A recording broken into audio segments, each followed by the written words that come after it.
Prekse, maturantja në varin e së ëmës, doja me empati e para në këtë ditë të veçantë.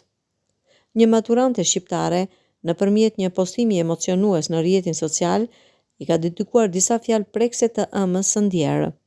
Pasi është veshur me fustanin e maturës, 18 vjeçarja, para se t'i drejtojë festës, ka shkuar fillimisht në varin e së ëmës. Siç edhe kuptohet, ajo ka dashur që e ëma ta shihte para miqve të saj që e prisnin në lokal për të festuar maturën.